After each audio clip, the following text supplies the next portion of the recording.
Hello, good morning बेटा। कैसे हो आप सब? उम्मीद है बहुत अच्छे होंगे। ठीक है, तो चलिए अपना टॉपिक स्टार्ट करते हैं। फिलहाल हम 10th क्लास केमिस्ट्री के अंदर चैप्टर 3 कर रहे हैं, मेटल्स एंड नॉन मेटल। और आपका जो टॉपिक चल रहा है वो है एक्सट्रैक्शन ऑफ मेटल्स। ठीक है, काफी लेंथी टॉपिक है क्योंकि हमने पढ़ा है कि जो एक्सट्रैक्शन ऑफ मेटल है वो कोई एक स्टेप या दो स्टेप का प्रोसेस नहीं है, उसमें बहुत सारे स्टेप से गुजरना पड़ता है। तो ये टॉपिक थोड़ा लेंथी चलेगा, उसके पार्ट्स के देन सब पार्ट्स इस तरह से आपको टॉपिक देखने को मिलेंगे।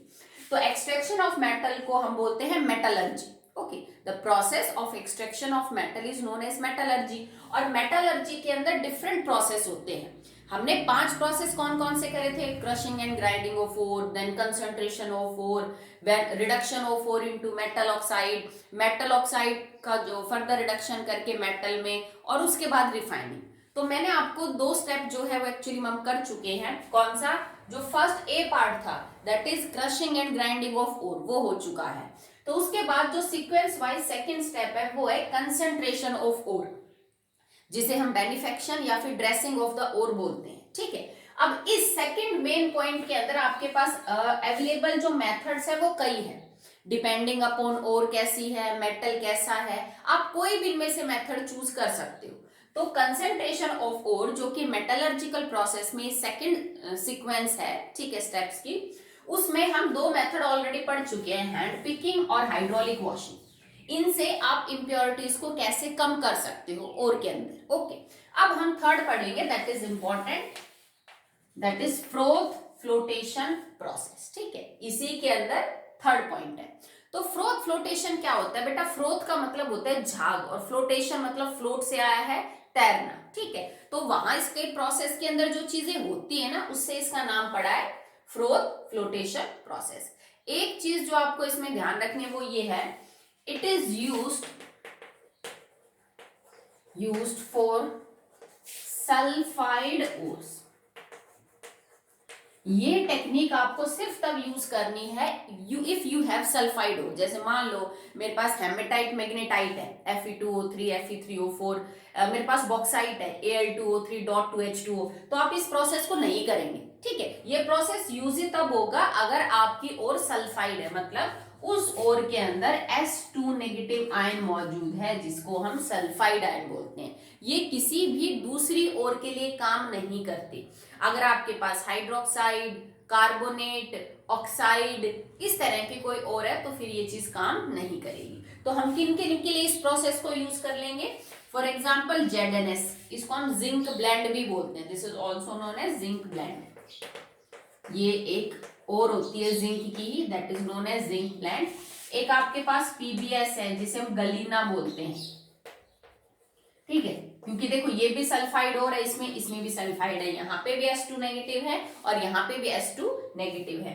एक होती है copper pyrites, CuFeS2, this is known as copper पाइराइड्स।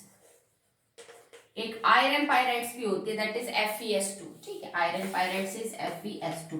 तो जिस भी ओर के अंदर आपको सल्फाइड और S2 नेगेटिव जो है वो नजर आ रहा है, उन ओर्स के लिए आप इस मेथड को यूज कर सकते हो, बाकी ओर्स के लिए एप्लीकेबल नहीं है। ठीक है, जैसे मैंने आपको जब हाइड्रोलिक वॉशिंग पढ़ाई तो हाइड्रोलिक वॉशिंग में मैंने आपको समझाया था कि ये तरीका किसके लिए यूज करना है, जैसे सिल्वर की, गोल्ड की, कॉपर की, टिन स्टोन की, इन मेटल्स की ओर के लिए, इन मेटल्स को साफ करने के लिए आप इस तरीके को यूज करिए। सबके लिए आप ये तरीका यूज नहीं कर सकते हो। ठीक है, जैसे मान लो सोडियम की कोई और है, वो तो वैसे तो इस तरीके से साफ होती नहीं है, पर वो तो पानी में डिसॉल्व हो जाएगा, तो हमें ऐसी कोई भी रैंडम तरीका किसी भी मेटल के लिए यूज नहीं करेंगे। ठीक है, तो अब चलिए इसमें देखते हैं फ्रोथ फ्लोटेशन प्रोसेस किस प्रिंसिपल के ऊपर बेस्ड है। होता है क्या बेटा इसके अंदर?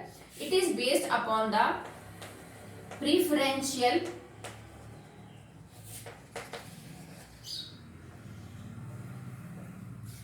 adsorption properties of ore particles। ठीक है, इस बात का मतलब समझिए एक्चुअली में कि क्या है। ठीक है, जो ओर के पार्टिकल्स आपके पास हैं, ठीक है, और उनके अंदर ये प्रॉपर्टी होगी बेटा, सल्फाइड ओर के पार्टिकल्स के अंदर ये प्रॉपर्टी होती है that they can absorb on the oil particles. ठीक है, पहले चलो आप ये समझ लो कि एक्चुअली हम इसमें करते क्या है, ताकि आपको पता चले कि जो ऑयल की बात कर रहे हैं ये कहां से निकल के है। ठीक है, हम इसको कर लेते हैं पहले, यहां से रख।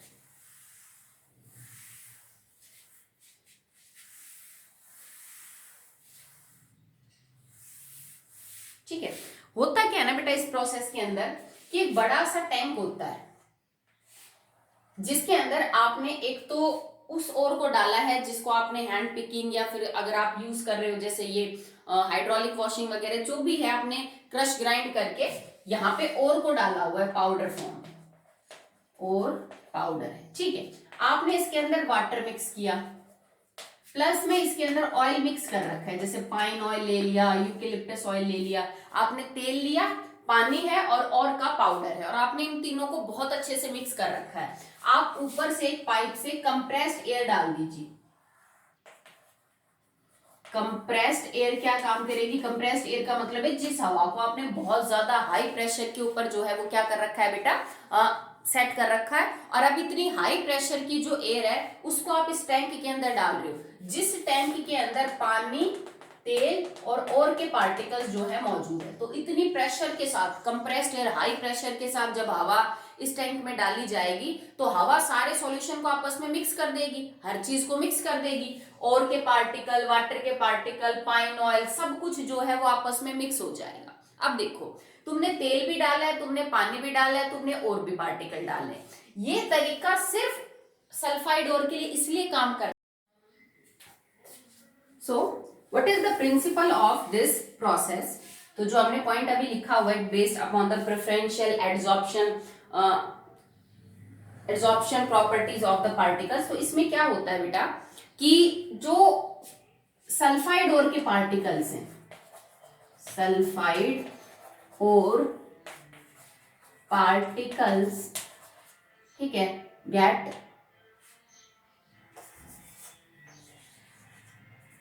Okay gets adsorbed on the oil। ठीक है, होता क्या है कि सल्फाइड ओर के पार्टिकल्स में ये गुण होता है कि वो ऑयल के पार्टिकल्स के ऊपर चिपक सकते हैं, एडजॉर्ब हो सकते हैं। एडजॉर्ब, ये जो वर्ड हमने लिखा है ना एडजॉर्ब, इसका मतलब होता है किसी भी चीज का किसी सरफेस के ऊपर चिपक जाना। ठीक है, एब्जॉर्ब अलग चीज होती है, दिस इज एडजॉर्ब। तो सल्फाइड ओर के लिए ही इस प्रोसेस को यूज कर सकते हैं, क्योंकि सल्फाइड ओर में ही ये गुण होता है कि वो ऑयल के पार्टिकल्स के ऊपर चिपक जाएंगे। ठीक है, ये समझ लो कि ये प्रोसेस वेटिंग प्रॉपर्टी के ऊपर बेस्ड है। This is based upon the wetting properties of sulphide ore. जो एस नेगेटिव ओर है उनके वेटिंग प्रॉपर्टी, उनका गीला होना जो है उस प्रॉपर्टीज के ऊपर बेस्ड है, और वो ऑयल से हो जाते हैं। ठीक है, मतलब ऑयल के ऊपर जो है वो चिपकना प्रिफर करेंगे। इसी वजह से हमने यहाँ पे ऑयल को क्या किया है, मिक्स किया है। जब हम ये प्रोसेस समझाएंगे तो आपको पता चलेगा कि ऑयल के ऊपर चिपकने से एक्चुअली में हमने मेटल को यहाँ कैसे साफ करने के लिए कुछ काम किया है। ओके, तो आपने क्या किया कि यहाँ पे आपने वाटर डाला, पाइन ऑयल डाला, सल्फाइड और जो है वो आपने क्रश करके डाल रखी है। इसके अलावा इसमें 2-3 चीजें और डाली जाती है। ठीक है, जैसे प्रिंसिपल यही था ना, एडजॉर्प्शन प्रॉपर्टीज के ऊपर बेस्ड होगा। अब इसके अंदर आपको 2-3 चीजें और ऐड करनी है। क्यों ऐड करनी है बेटा? क्योंकि वाटर और ऑयल आपस में मिक्सअप नहीं होते हैं, आपको ये बात पता है। जबकि आपको कुछ देर के लिए सॉल्यूशन को स्टेबलाइज करना है ताकि आप मेटल को साफ करने की टुवर्ड्स थोड़ा आगे बढ़ सके। तो हमें ये जो सॉल्यूशन है ना, इसको थोड़ा स्टेबलाइज करना पड़ेगा। वैसे तो तेल और पानी आपस में मिक्स होते नहीं है, ठीक है, तो इसमें हम कई चीजें डालते हैं, जैसे फ्रोथिंग एजेंट। ठीक है, जैसे हम इसमें डालेंगे कलेक्टर्स, और आप लिख सकते हो फ्रोथ स्टेबलाइजर। ठीक है, ये 3 तरह के जो केमिकल्स हैं वो डाले जाते हैं इस मिक्सचर के साथ। ठीक है, जिसका काम क्या होता है, जैसे फ्रोथिंग एजेंट हो जाएगा आपका पाइन ऑयल, फ्रोथिंग एजेंट का मतलब जो झाग बनाने में हेल्प कर रहा है, तो झाग बनाने में कौन हेल्प करेगा? Pine oil. उसी के फाइनली, क्योंकि देखो बेटा पानी है तो जैसे हम जब दूध में रई लगाते हैं तो फैट ऊपर आ जाता है, वाटर नीचे रह जाता है, सेम इसी तरह जिसके झाग बनेंगे ना वो ऑयल पार्टिकल्स है, क्योंकि पानी से ऑयल पार्टिकल क्या होते हैं बेटा? लाइटर होते हैं। ठीक है, इसके अलावा फ्रोथिंग एजेंट में आप सोडियम इथाइल जेंथेट भी जो है वो इसके कलेक्टर के तौर पे यूज किया जाएगा। एक्चुअली में सोडियम इथाइल जेंथेट ये एक ऑर्गेनिक कंपाउंड होता है। ठीक है, तो आपके फ्रोथिंग एजेंट है पाइन ऑयल, जिसका एक्चुअली काम है झाग क्रिएट करना।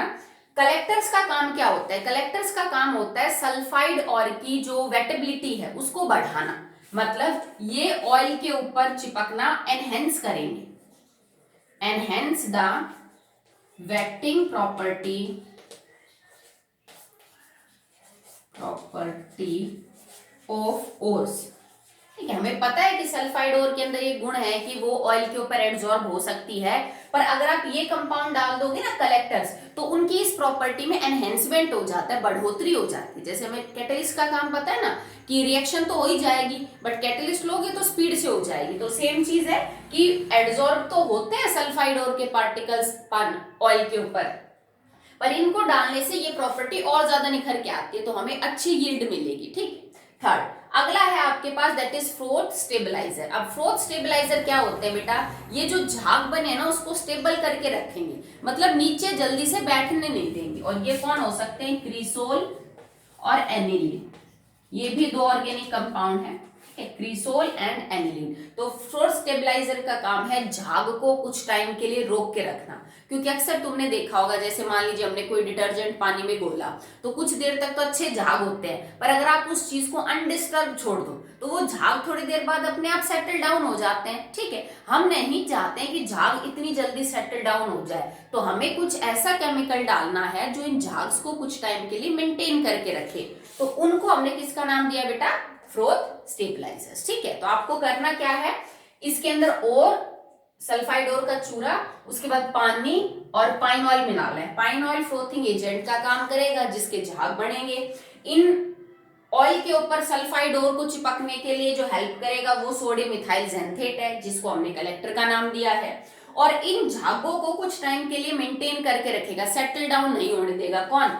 क्रिसोल और एनिलीन ये काम करेंगे, जिसे हम फ्रोथ स्टेबलाइजर का नाम देंगे। ओके, चलिए करना क्या? अब आपने सारी चीजें, ये तीनों चीजें और ये सब मिक्स कर दिया, और ऊपर से टैंक में से कंप्रेस्ड एयर पास की, बहुत हाई स्पीड के ऊपर हवा। जैसे ही हवा इस सॉल्यूशन के अंदर जाएगी ये पूरा सॉल्यूशन आपस में बहुत अच्छे से मिक्सअप हो जाएगा। ठीक है, जैसे रई नहीं घूमती है, उसके नीचे ब्लेड सी होती है और वो पूरा जो है वो घुमा देता है, सेम यहाँ पे भी होता है। जब तुम कंप्रेस्ड एयर जो है उसको पास करोगे तो नीचे इसके रोटेटिंग पैडल्स होते हैं, जैसे यहाँ पे ना आप पैडल्स बना दीजिए, ब्लेड सी होती है।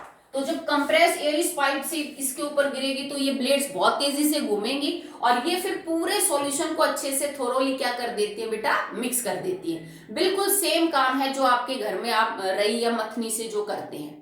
तो क्योंकि इसमें जो पानी है बेटा उसकी डेंसिटी ज्यादा है और ऑयल की डेंसिटी कम होती है, तो ऑयल तो हमेशा ऊपर की तरफ ही भागेगा, पर इसमें पानी ऑयल के अलावा सल्फाइड ओर भी है।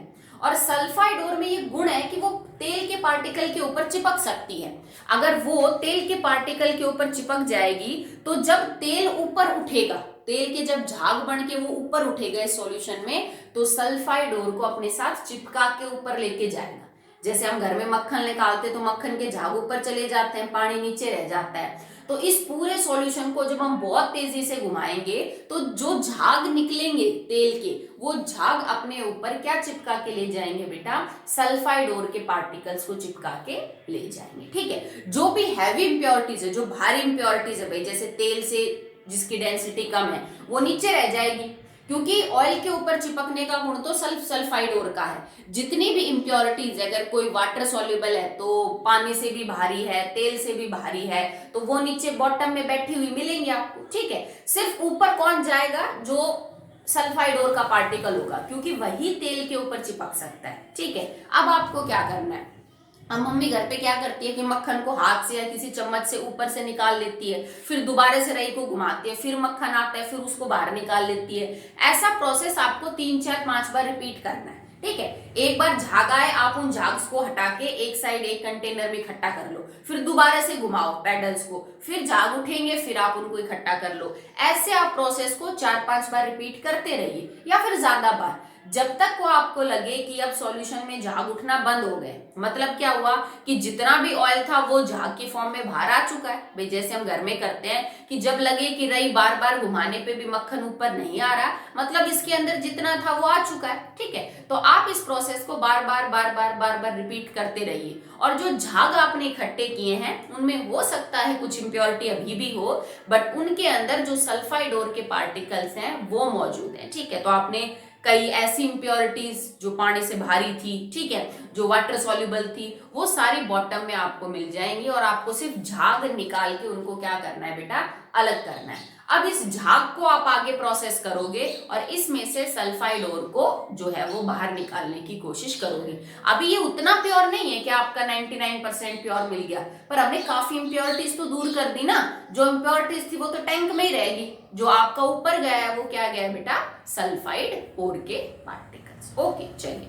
Sometimes other than these 3 compounds, that is frothing agent, collectors and froth stabilizer, कई बार हमें एक और कंपाउंड भी यूज करना पड़ता है इस प्रोसेस में, पर वो कब यूज किया जाता है उसकी कंडीशन है।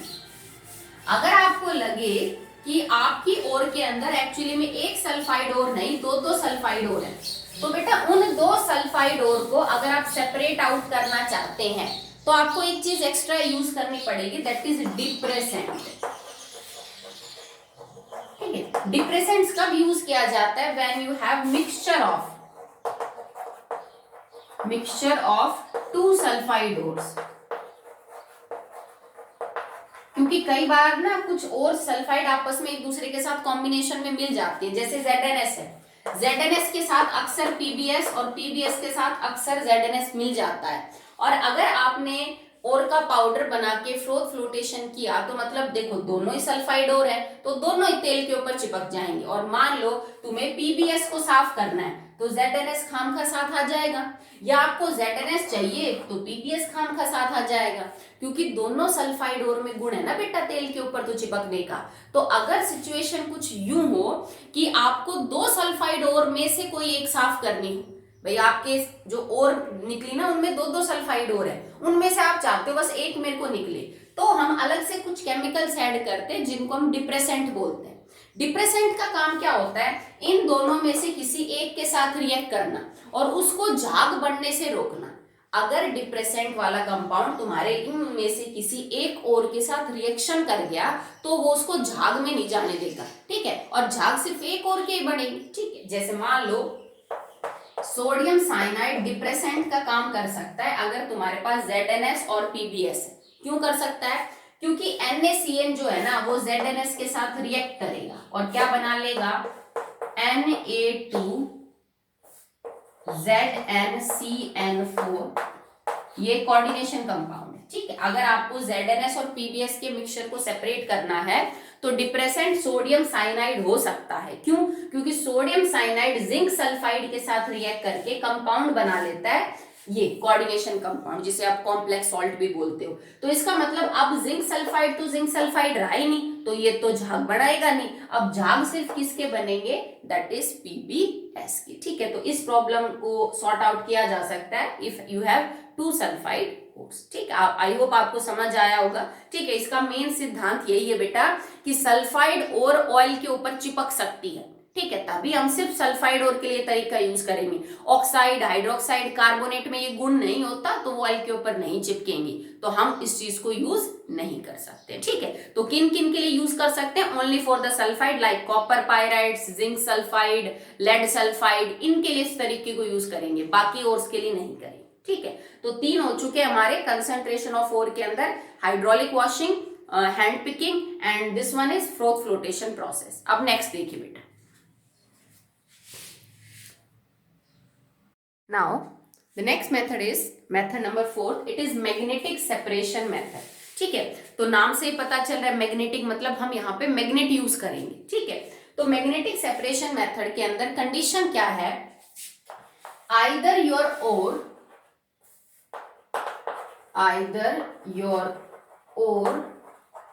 और impurities should be magnetic,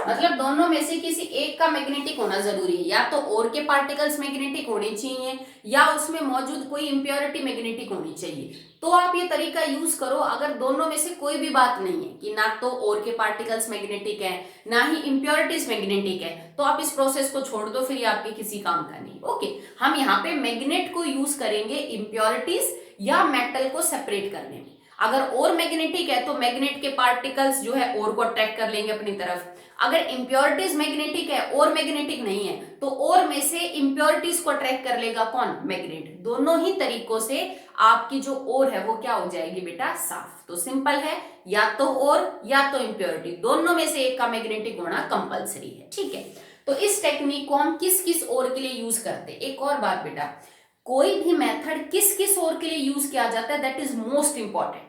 पूछा जाएगा इसको कि आउट ऑफ दीज फोर कौन सा एलिमेंट है जिनके लिए आप हाइड्रोलिक वॉशिंग यूज कर सकते हैं, कौन सी ओर है जिनके लिए आप फ्रोथ फ्लोटेशन यूज करेंगे, किसके लिए आप मैग्नेटिक सेपरेशन मेथड यूज करेंगे। ठीक है, तो जितने भी एग्जांपल हम बता रहे हैं कि इस मेथड से ये ओर सेपरेट की जाती है, that is most important. Okay, so कौन कौन सी ओर है। Number 1 Fe3O4 that is known as magnetite. मैंने बताया भी था इसमें मैग्नेटिक गुण है। ये मैं जिन भी ओर्स के नाम लिख रही हूं, ऑल आर मैग्नेटिक ओर। ये जितने भी एग्जांपल मैं लिखूंगी ये सब मैग्नेटिक ओर है, मतलब जिनमें मैग्नेट को अट्रैक्ट करने की जो है वो प्रॉपर्टीज है। अगली है क्रोमाइट ओर। क्रोमाइट ओर में एक्चुअली में दो एलिमेंट पाए जाते हैं, मेटल पाए जाते हैं, क्रोमियम भी होता है बेटा और आयरन भी होता है। ठीक है, chromite it contains iron and chromium. ठीक है, इसमें भी मैग्नेटिक प्रॉपर्टीज जो है वो पाई जाती हैं। नेक्स्ट है MnO2, दिस इज पायरोलुसाइड, ये मैग्नीज की ओर है। अगला है SnO2, इसको हम टिन स्टोन, ये टिन की ओर है, या इसको कैसेटराइट भी बोलते हैं। इट इज टिन स्टोन और कैसेटराइट। ठीक है, तो देखो magnetite, chromite, MnO2 that is pyrolusite and tin stone SnO2, ये चार और ऐसी हैं जिनके अंदर मैग्नेटिक प्रॉपर्टीज जो है वो पाई जाती है। They can show attraction towards the magnet, और इनमें इंप्योरिटीज अगर नॉन मैग्नेटिक हैं तो वो मैग्नेट की तरफ अट्रैक्ट नहीं होंगी। ओके, इसको यूज कैसे करते हैं इस प्रिंसिपल को। होता क्या है बेटा, आपके पास ना दो रोलर्स होते हैं जिनके ऊपर एक कन्वेयर बेल्ट जो है वो घूमती रहती है। जैसे हमारे घर में चक्की के ऊपर बेल्ट नहीं घूमती रहती है, एक रबर की बेल्ट होती है, गोल गोल सर्कल के ऊपर लगातार घूमती रहती है, सेम उसी तरह एक कन्वेयर बेल्ट है जो दो रोलर लगा रखे हैं, उनके ऊपर घूम रही है। इन दो रोलर्स में से एक रोलर नॉर्मल होता है और एक इलेक्ट्रोमैग्नेटिक होता है। ठीक है, ये रोलर जो है ना आपका, दिस इज इलेक्ट्रोमैग्नेटिक, ये इलेक्ट्रोमैग्नेट से बना हुआ है, इलेक्ट्रोमैग्नेटिक रोलर। ये नॉर्मल रोलर है, मतलब ये किसी इलेक्ट्रोमैग्नेट का नहीं बना हुआ है, नॉर्मल किसी एलिमेंट का बना हुआ है। ठीक है, और ये दो, यूं समझ लीजिए दो पहिए से हैं जिनके ऊपर एक बेल्ट लगाकर यूं घूम रही है बहुत ही हाई स्पीड में। ठीक है, आप क्या करोगे, पाउडर्ड ओर को इस वाले रास्ते से यहां से डालोगे। ठीक है, और ये जो डायरेक्शन है ना इसकी घूमने की, ये है डायरेक्शन, इस डायरेक्शन में ये घूम रही है। आप जिधर आपका नॉन मैग्नेटिक रोलर है ना, उस साइड से आप एक फनल सा लेके, कोई भी मतलब रास्ता लेके, और वहां से पाउडर ओर को जो है वो इस बेल्ट के ऊपर डालेंगे। जैसे मान लो ये चीज आपने यहां से आपने पाउडर डाला ओर का, ठीक है, तो वो यहाँ रहेगा क्योंकि बेल्ट आगे घूम रही है, तो पाउडर गिरता रहेगा और बेल्ट आगे घूमती रहेगी यूं, ऐसे फिर यूं चलेगी। अब मान लो कि इसके अंदर आप ये चीज ले लो, ये वाली मैग्नेटाइट का आपने पाउडर बना रखा है, उसमें मैग्नेटिक गुण है और इंप्योरिटीज नॉन मैग्नेटिक है। जब इस ओर का पाउडर यहां से होता हुआ इधर इस इलेक्ट्रोमैग्नेटिक रोलर के पास से गुजरेगा, तो बेटा इलेक्ट्रोमैग्नेट तो मतलब आयरन के जो ओर है उसके पार्टिकल्स को अपनी तरफ अट्रैक्ट करेगी, क्योंकि मैग्नेटाइट तो मैग्नेटिक ही नेचर है। तो जब मैग्नेट किसी पार्टिकल को अपनी तरफ अट्रैक्ट करती है तो वो खुद की तरफ उसको चिपकाती है, अपने से दूर नहीं भेजती, अपने पास रखती है। तो क्या करेंगे, जो मैग्नेटाइट ओर के पार्टिकल्स हैं वो थोड़े इलेक्ट्रोमैग्नेट की तरफ अट्रैक्शन फील करेंगे, वो उसकी तरफ चिपके हुए मिलेंगे। पर यहाँ पे तो ग्रेविटी काम कर रही है, फाइनली और पार्टिकल्स को नीचे गिरना पड़ेगा, ठीक है, क्योंकि वापस तो उल्टे तो चिपक के जाएंगे ऐसे। पर क्योंकि मैग्नेट अट्रैक्शन फील कर रही है तो ये थोड़े पास गिरेंगे, मतलब जो और के पार्टिकल्स का ढेर बनेगा वो इलेक्ट्रोमैग्नेटिक रोलर्स के पीछे की तरफ बनेगा। क्यों? क्योंकि देखो ये रोलर घूम रहा है, इसके ऊपर तुम्हारी बेल्ट जा रही है जिसपे और पार्टिकल ये अपनी तरफ खींच रहा है, तो ये उसको पीछे की तरफ खींचेगा, ठीक है। मतलब अगर ये नॉन मैग्नेटिक होता तो ढेर आगे बढ़ता और पार्टिकल्स का। तुम खुद सोच के देखो, किसी बेल्ट के ऊपर कोई चीज फ्लोट कर रही है और वो बेल्ट जब ये उल्टी घूमेगी तो वो पार्टिकल दूर ही जाके गिरेगा, ठीक है। पर क्योंकि ये मैग्नेटिक रोलर था और इनमें मैग्नेटिक प्रॉपर्टीज और में, तो इलेक्ट्रोमैग्नेट अपनी तरफ खींच के उसका ढेर पीछे की तरफ बना देगी, ठीक है। और जो भी नॉन मैग्नेटिक चीज है वो झटक के दूर चली जाएगी, तो ये तो ढेर बन जाएगा नॉन मैग्नेटिक इंप्योरिटीज का, नॉन मैग्नेटिक इंप्योरिटीज।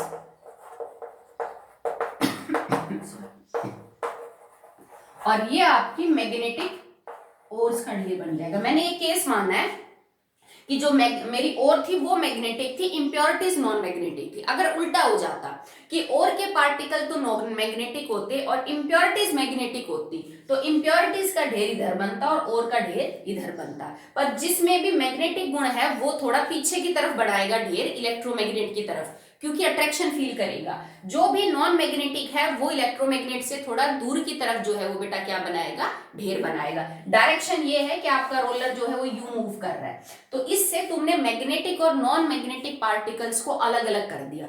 ये जितनी भी मेन ओर है सब में मैग्नेटिक गुण है, तो इन सब के ढेर आपको यहाँ मिलेंगे, और जो नॉन मैग्नेटिक इंप्योरिटीज हैं उनका ढेर आपको यहाँ मिलेगा। तो इस मैनर से हमने दोनों ओर और इंप्योरिटीज को क्या कर दिया बेटा, सेपरेट आउट कर, ठीक है। चलिए आज के लिए इतना ही करते हैं। कंसंट्रेशन ऑफ ओर के अंदर आज हमने 2 टॉपिक्स किए हैं, फ्लोटेशन, मैग्नेटिक सेपरेशन, दोनों ही बहुत इंपॉर्टेंट है, ठीक है। आप ये कर लेना, फिर आगे इसी को कंटिन्यू करेंगे, अब इसी में बचे हुए प्रोसेस, ठीक है। ओके बेटा।